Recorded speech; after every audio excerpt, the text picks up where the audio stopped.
What's up everybody, Chase here, and today I want to talk about how fast life just seems to happen. Let's go.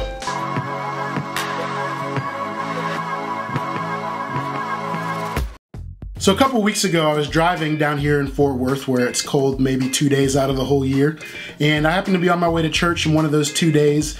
I was getting off in one of the exits where I usually exit, hit a patch of ice, and before I could do anything, boom, slid right into the car in front of me, and there were a bunch of accidents on the bridge. Nothing I could have done about it. Thankfully, I wasn't driving too fast, so the damage was minimal, but I'm even more thankful about the fact that Amanda and Ada were not in the car with me. But still, ever since that accident, I've just been thinking about how quickly life can change. Now, thankfully, that car accident was relatively minor, and I don't want to just sit here and list off a list of bad things that have happened to me in the past, times where I received news that I didn't see coming, but the truth of the matter is that every single one of us is just one phone call away from a terrible, life-changing situation. There used to be a series of commercials, I think it was Nationwide who made these, and their tagline was, "Life comes at you fast." You getting hungry? You trying to eat my nose? Here, let me give you some milk, alright? Just wait right here. I'm gonna eat some milk real quick, okay?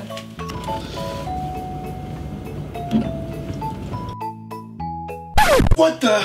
Can I borrow the keys? Life comes at you fast. Be ready with Nationwide. So that's pretty much how all the commercials went, and they were pretty funny, but those commercials actually had a pretty serious impact on me because the truth of the matter is life does come at us so fast. You know, the older I get, the faster life seems to go, and it's not just me. Actually, I was reading in Psychology Today, you know, just doing some casual reading like I always do in Psychology Today, but I came across this article called Why Time Goes Faster as We Get Older. I'll put a link to it in the description below. It was basically talking about how the older we get, the less new things we do. So as we're younger and as we're growing up, everything's pretty much new. I mean, the world is new to us. I watch Ada's just starting to walk, so literally everything she does, it's her first time doing it.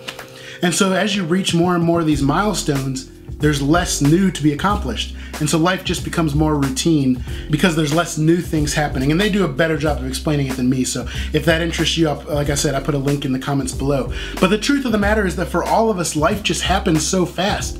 And so what do we do about it? This article tells us that the way to slow life down is by keep doing new things.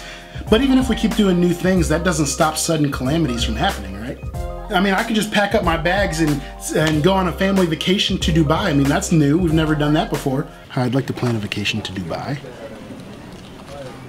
How much? You guys take Monopoly money?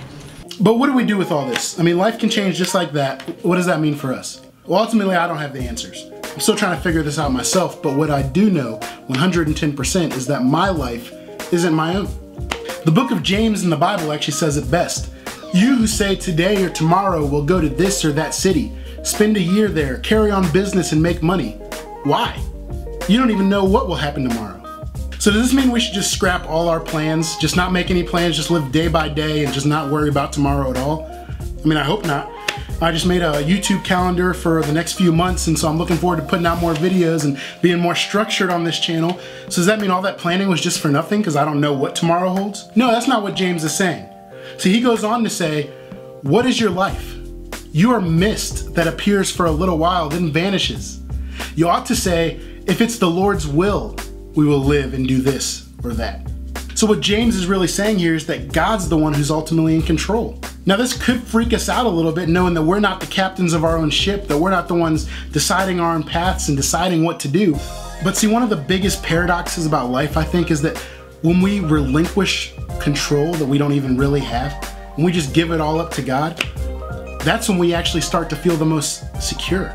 See, God is the one who's ultimately in control of our lives, and He's the one who puts people into our lives and moves the pieces around, and it's just so complex that if we're trying to do it all on our own, not only can we not do it, but our heads are going to explode trying. If you're paranoid about spontaneous head explosion, then that probably wasn't the best example to use.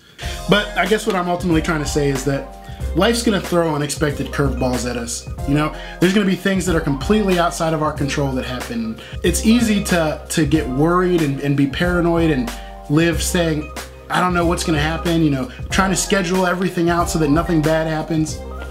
But ultimately, it's all outside of our control. God is the one certain thing in this completely uncertain world. So ultimately, I don't know what's gonna happen to me. I don't know what's gonna happen to you, but I do know that God does know, and I take comfort in that fact, and I hope you do as well. So if you enjoyed this video, make sure you leave me a comment letting me know. Hit that subscribe button for sure, hit that like button, and I will, Lord willing, see you next Thursday.